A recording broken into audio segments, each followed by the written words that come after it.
15 अगस्त 1971 रात के करीब 1 बज रहे थे। जगह थी पूर्वी पाकिस्तान, जो कि आज के बांग्लादेश का चटगांव बंदरगाह। पूरा शहर गहरी नींद में था। पाकिस्तानी सेना, जो उस समय पूर्वी पाकिस्तान पर कब्जा जमाए बैठी थी, अपने जश्न की तैयारी कर रही थी। 14 अगस्त को पाकिस्तान का स्वतंत्रता दिवस था और ठीक अगले दिन एक अजीब सी खामोशी छाई हुई थी। बंदरगाह पर बड़े बड़े मालवाहक जहाज खड़े थे। इनमें से कई जहाज अमेरिका और चीन से आए थे, जो पाकिस्तानी सेना के लिए हथियार, गोला बारूद और राशन लेकर आए थे। बंदरगाह की सुरक्षा इतनी कड़ी थी कि वहां एक परिंदा भी पर नहीं मार सकता था। सर्च लाइट्स पानी की सतह को चीर रही थी। रडार घूम रहे थे। पहरेदार मशीन गन्स के साथ तैनात थे।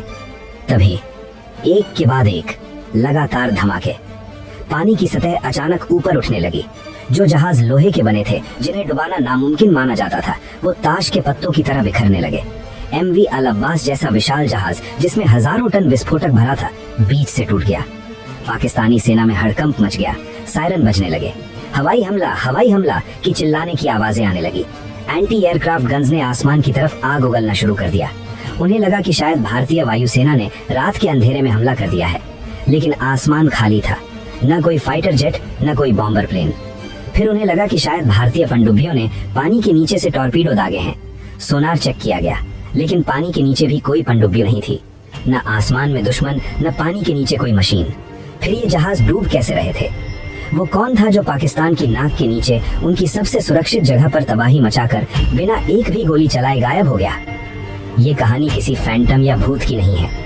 ये कहानी है उन मुट्ठी भर निडर नौजवानों की, जिन्होंने सांस रोककर मौत को गले लगाकर दुनिया के इतिहास का सबसे खतरनाक साइलेंट वॉर यानी खामोश युद्ध लड़ा।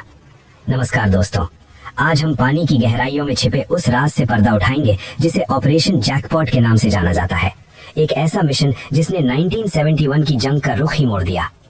इस घटना की जड़ें उस रात से कुछ महीने पहले मार्च 1971 में गड़ी थी।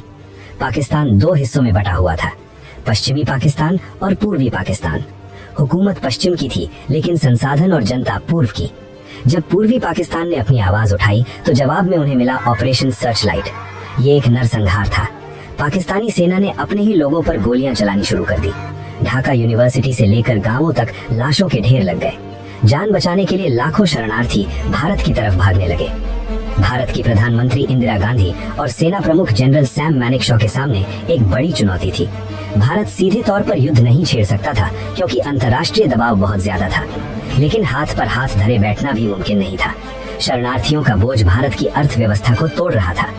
हमें कुछ ऐसा करना था जो दुश्मन को अंदर से खोखला कर दे, उसकी सप्लाई लाइन काट दे, क्योंकि कोई भी सेना भूखे पेट या बिना गोलियों के नहीं लड़ सकती। और पाकिस्तान की सारी सप्लाई, तेल, हथियार, राशन समुद्र के रास्ते जहाजों से आती थी। अगर इन जहाजों को रोक दिया जाए तो पाकिस्तानी सेना अपने आप घुटनों पर आ जाएगी। लेकिन सवाल ये था, ये करेगा कौन? भारतीय नेवी अभी खुले तौर पर युद्ध में नहीं उतर सकती थी। यहीं से जन्म हुआ एक ऐसे आइडिया का जो सुनने में पागलपन लगता था। नई दिल्ली के नॉर्थ ब्लॉक के बंद कमरों में एक गुप्त बैठक चल रही थी। नेवल इंटेलिजेंस के डायरेक्टर कैप्टन मिहिर रॉय और naval chief admiral SM Nanda ने एक अजीब प्रस्ताव रखा। उनका कहना था, हम अपनी नेवी के जहाज में ही भेजेंगे। हम मुक्ति वाहिनी के उन नौजवानों का इस्तेमाल करेंगे जो भारत भाग कर आए हैं। लेकिन यहाँ एक बहुत बड़ी समस्या थी।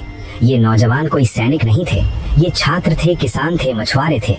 इन्होंने कभी बंदूक नहीं पकड़ी थी, कभी अनुशासन नहीं देखा था। क्या इन्हें दुनिया के सबसे खतरनाक नेवल मिशन के लिए तैयार किया जा सकता था? कैप्टन मिहिर रॉय का जवाब था, हाँ, क्योंकि उनके पास वो हथियार है जो किसी ट्रेनिंग से बड़ा है, बदले की आग। उन्होंने अपने परिवार को मरते देखा है। वो किसी भी हद तक जा सकते हैं। इस मिशन का जिम्मा सौंपा गया एक बेहद सख्त और काबिल ऑफिसर को, कमांडर MN सामंत को। कमांडर सामंत को कोवर्ट ऑपरेशंस का हेड बनाया गया।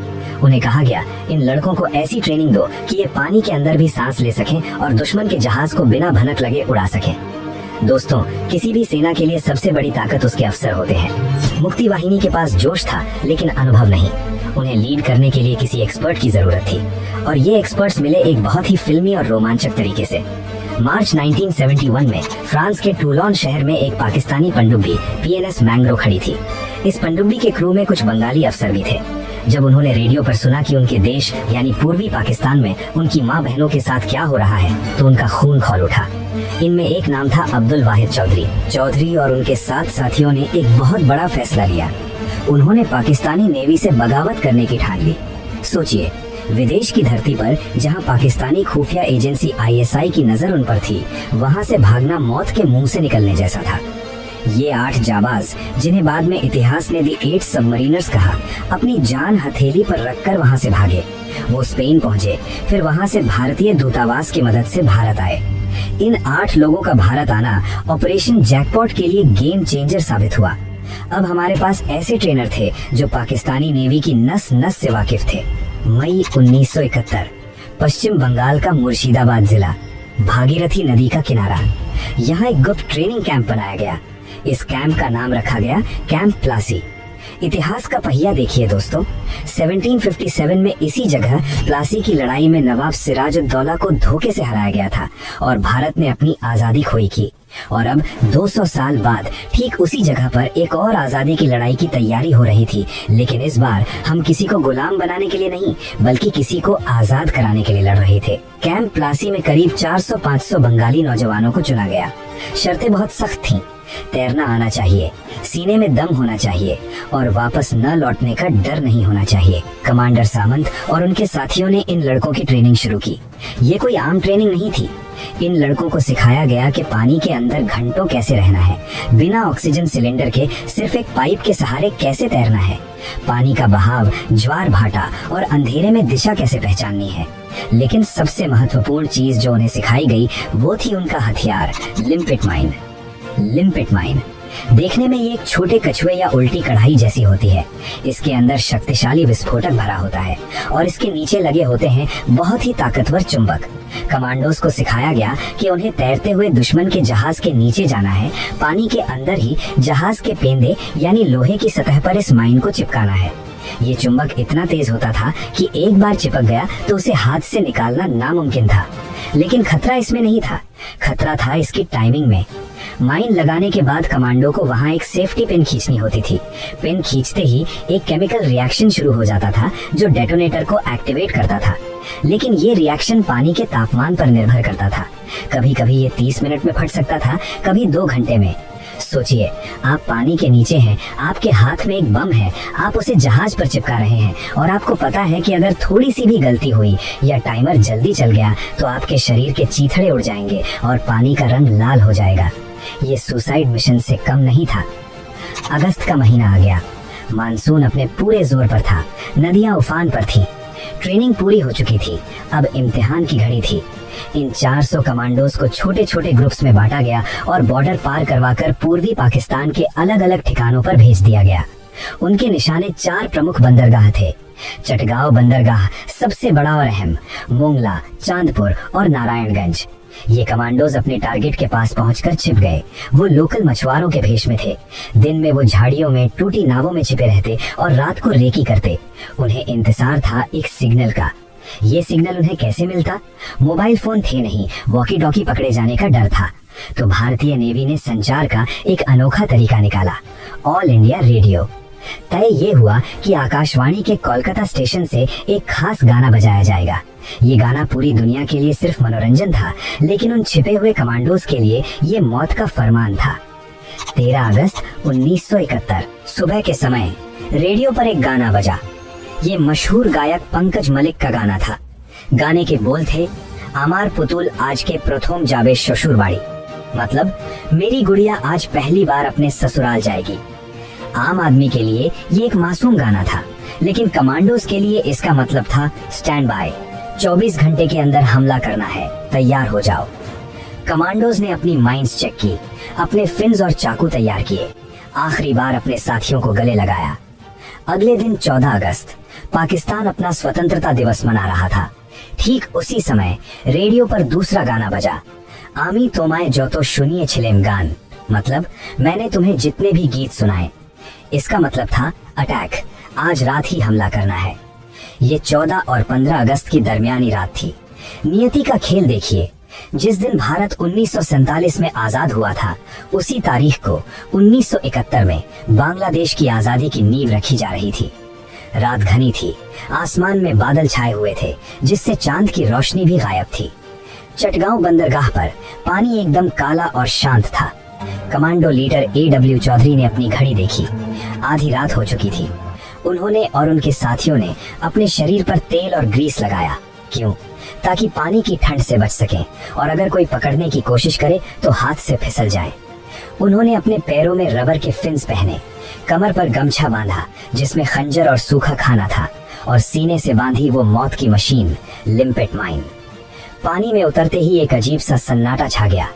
इन कमांडोज को 1-2 किलोमीटर नहीं बल्कि कई जगह 6-7 मील तक तैरना था, वो भी पानी के ऊपर नहीं, पानी के सतह के ठीक नीचे, सिर्फ एक पतली सी नली के सहारे सांस लेते हुए। सबसे बड़ा खतरा था पाकिस्तानी गश्ती नौकाएं। वो रह रहकर पानी में सर्च लाइट मार रही थी। जैसे ही लाइट आती, कमांडोज पानी के अंदर सांस रोककर नीचे चले जाते। अगर एक बुलबुला भी ऊपर आता तो ऊपर से गोलियों की बौछार हो सकती थी। उनके दिल की धड़कनें कानों में गूंज रही थीं। उन्हें जहाजों के प्रोपेलर की आवाजें सुनाई दे रही थी। वो जहाजों के पास पहुंचे, विशालकाय जहाज जो ऊपर से लोहे के पहाड़ जैसे लग रहे थे। कमांडोज ने अपने चाकू से जहाज के पैंदे पर जमी काई को साफ किया। फिर क्लिक, लिम्पेट माइन को चुंबक से चिपका दिया। एक जहाज पर एक माइन काफी नहीं थी, बड़े जहाजों पर 5-6 माइंस लगाई गईं। हर माइन का टाइमर सेट किया गया 45 मिनट। अब उनके पास भागने के लिए सिर्फ 45 मिनट थे, और भागना भी उसी पानी के रास्ते था, तैरकर। थकान से बदन टूट रहा था, लेकिन रुकने का मतलब था मौत। रात के 1:40 हो रहे थे। कमांडो सुरक्षित दूरी पर पहुंचकर नदी के किनारे की झाड़ियों में छिप गए। वो भीगे हुए थे, कांप रहे थे, लेकिन उनकी नजरें बंदरगाह पर टिकी थीं। 1:45 AM, पहला धमाका हुआ। बूम! आवाज इतनी तेज थी कि कई किलोमीटर दूर तक खिड़कियां हिल गईं। इससे पहले कि पाकिस्तानी संतरी कुछ समझ पाते, दूसरा धमाका। बूम! तीसरा, चौथा, पांचवा। अगले 30 मिनट तक चटगांव, मोंगला, चांदपुर और नारायणगंज के बंदरगाह धमाकों से गूंज रहे थे। जो जहाज कल तक पाकिस्तान का गुरूर थे, वो अब जलती हुई मशाल बनकर पानी में डूब रहे थे। MV अल अब्बास, MV ओरिएंट बार्ज, सब के सब तबाह हो गए। पानी में तेल फैल गया और उसमें आग लग गई। ऐसा लग रहा था जैसे नदी में आग बह रही है। पाकिस्तानी फौज पगला गई थी। वो अंधेरे में हर तरफ गोलियां चला रहे थे। उन्हें समझ ही नहीं आ रहा था कि दुश्मन कहाँ है। वो पानी में गोलियां मार रहे थे, हवा में मार रहे थे, लेकिन हमारे कमांडोज, वो तो अपना काम करके उस धुएं और अंधेरे का फायदा उठाकर गायब हो चुके थे। उस एक रात में, सिर्फ एक रात में लगभग 45 बड़े और छोटे जहाज डुबो दिए गए या बेकार कर दिए गए। तकरीबन 1 लाख टन का सामान पानी में समा गया। ये द्वितीय विश्व युद्ध के बाद दुनिया का सबसे बड़ा और सफल नेवल सैबोटाज ऑपरेशन था। सुबह होते होते दुनिया भर की हेडलाइंस बदल चुकी थीं। BBC, वॉइस ऑफ अमेरिका, सब जगह यही खबर थी कि पूर्वी पाकिस्तान के बंदरगाह तबाह, बंगाली बागियों का घातक हमला। इस हमले का असर सिर्फ जहाजों के डूबने तक सीमित नहीं था, इसका असर बहुत गहरा था। सप्लाई लाइन का खात्मा। पाकिस्तान अब अपने सैनिकों को रसद और हथियार नहीं भेज पा रहा था। चटगांव बंदरगाह इतना जाम हो गया कि वहां कोई नया जहाज आ ही नहीं सकता था। मनोवैज्ञानिक हार। पाकिस्तानी सेना जो खुद को अजेय समझती थी, डर गई। उन्हें लगने लगा कि मुक्ति वाहिनी कहीं भी हो सकती है, पानी में, जमीन पर, हवा में। उनका मनोबल टूट गया। दुनिया को पता चल गया कि ये सिर्फ कुछ दंगाइयों का काम नहीं है, बल्कि एक संगठित युद्ध है। इस ऑपरेशन ने ये साबित कर दिया कि साधारण लोग अगर ठान लें तो दुनिया की किसी भी ताकतवर फौज को धूल चटा सकते हैं। दिसंबर 1971 में जब असली युद्ध शुरू हुआ तो पाकिस्तानी सेना पहले से ही हताश और कमजोर हो चुकी थी। ऑपरेशन जैकपॉट ने उनकी रीढ़ की हड्डी पहले ही तोड़ दी थी। 16 दिसंबर 1971 को जब जनरल नियाजी ने 93,000 सैनिकों के साथ सरेंडर किया तो उस जीत की नींव उन गोताखोरों ने ही रखी थी। आज बांग्लादेश की नेवी का जन्म इन्हीं वीरों से माना जाता है। लेकिन दुख की बात यह है कि इतिहास की किताबों में अक्सर बड़े जनरलों और नेताओं का नाम होता है। वो लड़के जिन्होंने अपने शरीर पर ग्रीस पोता था, जिन्होंने मौत के अंधेरे पानी में छलांग लगाई थी, उनमें से कितनों के नाम हम जानते हैं। कैप्टन MN सामंत, कैप्टन मिहिर रॉय और वो 8 बागी सबमरीनर्स और वो 500 से ज्यादा अज्ञात नायक, ये वो लोग थे जिन्होंने बिना वर्दी के, बिना मेडल की चाह के एक देश का नक्शा बदल दिया।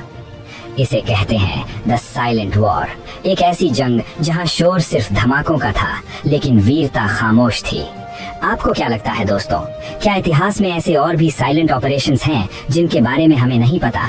और अगर आप उस रात उन कमांडोज की जगह होते तो क्या आप इतना बड़ा जोखिम उठा पाते?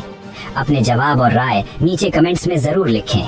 अगर आपको ये अनकही कहानी पसंद आई तो इस वीडियो को लाइक करें और अपने दोस्तों के साथ शेयर करें।